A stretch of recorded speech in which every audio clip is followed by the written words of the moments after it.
This tale unfolded 109 years ago, day to day. In the shadowy landscape of northeastern France in September 1914, a gripping drama unfolded. A high-stakes thriller on the stage of World War I. Imagine the tension in the air as the German juggernaut, fresh from its lightning-fast advance through Belgium and northern France, lurched ever closer to Paris. The City of Light stood vulnerable, seemingly within reach of the Kaiser's grasp.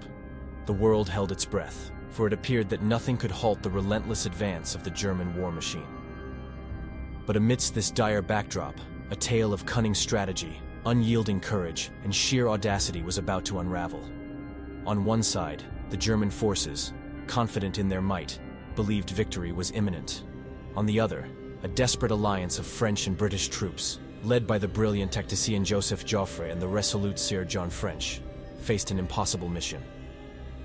As the German forces pressed on, stretching their supply lines to the brink and sapping their soldiers' strength, the French government, under the steely Premier René Viviani, hatched a daring plan. They ordered a full-scale retreat, a strategic gambit that would change the course of history. Paris, the symbol of French pride, was to be abandoned, and the Allies would make their stand at the Marne River, 40 miles to the south. The situation was dire, but desperation can be a powerful motivator. The French commandeered taxis, transforming them into makeshift troop carriers, an audacious move that would later become the stuff of legend. Exhausted soldiers poured into these vehicles, racing against time, while the German advance seemed unstoppable. Then, at the Marne River, on the brink of disaster, the French and British forces drew a line in the sand. The clash was inevitable, a confrontation of epic proportions. The battlefield was soon engulfed in a maelstrom of destruction.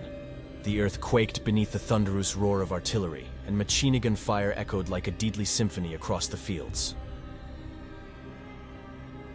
But what makes a thrilling story is not just the intensity of the struggle, but the unexpected twists. As the battle raged on, a rumor spread like wildfire. Paris was on the brink of capitulation. In response, French troops, driven by a newfound resolve, cried out, "They shall not pass." It was a moment of heroism in the face of impending doom.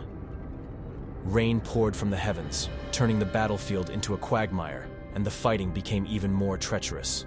Yet, in the midst of this chaos, a ray of hope emerged. The German high command, driven by overconfidence, made a fatal blunder. They diverted their forces on a wide flanking maneuver, leaving their center vulnerable. Seizing this critical opportunity, the French and British launched a blistering counterattack. The German advance faltered, and the tide of battle began to turn. Days of relentless combat ensued, and, in the end, the Germans were forced into a harrowing retreat of their own. The Battle of the Marne concluded with no clear victor, but the German offensive was decisively halted. Paris was saved, and the Western Front stabilized.